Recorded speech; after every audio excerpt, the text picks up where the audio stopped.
Seacliff story time in Brooklyn. Thanksgiving at the Tappletons. Let's find out.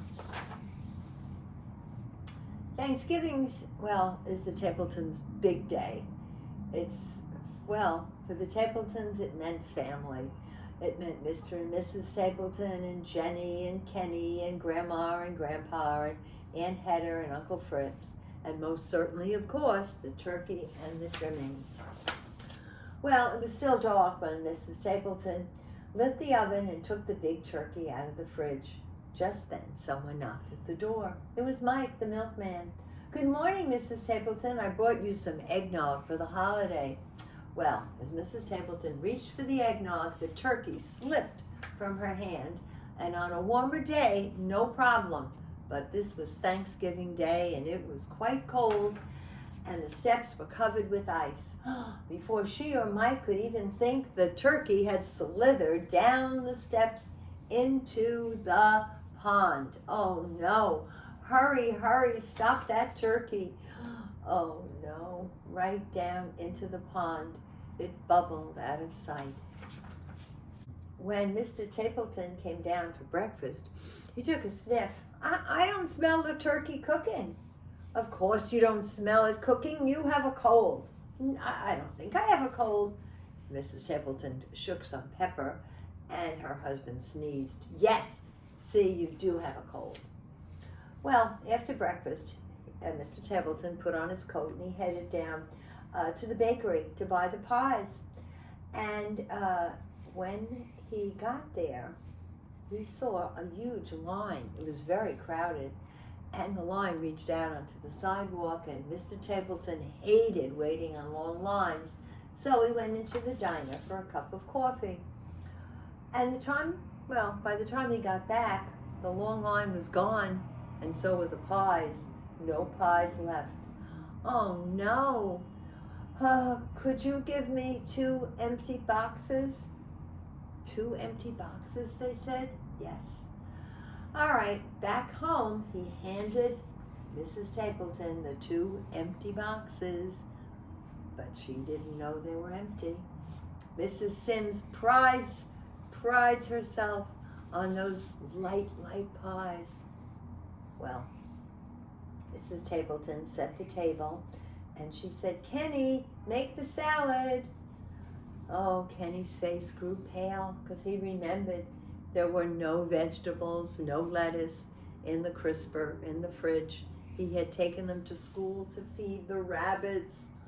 What could he tell his mom? So he covered the salad bowl with some aluminum and stuck it in the back of the fridge. Well, when the other relatives came to be picked up at the train station, Jenny stayed behind to mash the potatoes. She put them in the blender, and just then her friend called, and she was talking and talking, and all of a sudden she felt splat, splat on her face. The blender was going crazy, and the mashed potatoes were all over. Without even saying goodbye to her friend, Jenny scrubbed her face and washed everything, and she came back. Uncle Fritz arrived from the train station. "I'm so hungry. I'm as hungry as an elephant." Well, everyone at the table sat down. It was the Tappleton's tradition for Grandma to say the Thanksgiving prayer. "Well, as soon as the turkey is ready," she smiled. "I'm as hungry as 2 elephants," said Grandpa. Well, Mr. Tappleton opened the oven door, and he got out his carving equipment. The turkey's gone. There was nothing in the oven. Remember, it was in the pond. "Oh no, so much for the turkey," said Uncle Fritz, and his stomach rumbled a little louder. "I'll go get the salad," said Jenny, "and Grandma can say the prayer." Well, she peeled off the aluminum foil, and sure enough, nothing. Oh, and Kenny confessed they were all at school for the rabbits. Kenny jumped up and said, I'll get the mashed potatoes." And he opened the pot. No mashed potatoes. "Oh, I'm sorry," said Jenny. Grandpa said, "I'm as hungry as 4 elephants." "The pies! I'll get the pies." And then we'll say grace as soon as we eat the pies, said Grandma. Well, Mrs. Tappleton opened the boxes, and there was nothing in them. Oh, the dining room was very quiet. A tear rolled down Jenny's cheek. No Thanksgiving dinner. Nothing to say a prayer for, said Kenny. Grandma smiled and said, of course there's something. There's more to Thanksgiving than turkey and trimmings. She asked everyone to bow their heads and hold their hands around the table. And this is the prayer she said. Turkeys come and turkeys go, and trimmings can be lost, we know. But we're together, that's what matters, not what's served upon the platters. That was beautiful, said Aunt Hedda. You know what Mrs. Tappleton said? We have some liverwurst and cheese in the fridge. I'll make sandwiches. And Jenny said, I'll get the pickles. Kenny said, I'm sure there's a jar of applesauce for dessert. So the Tappletons had their Thanksgiving dinner after all, and the stomach stopped rumbling, and Grandpa ate enough liverwurst to feed maybe 6 elephants.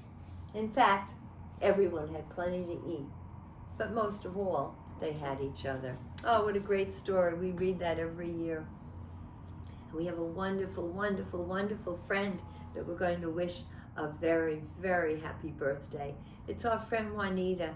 I'm sure Joe and her children, Justine and Jessica and Joanna, I'm sure that they're all gathered together with all the children to sing Juanita a marvelous happy birthday. But we're going to sing in our own little way, whether chocolate or vanilla.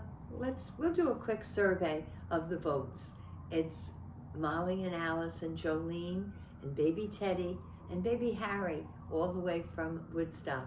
They're voted chocolate.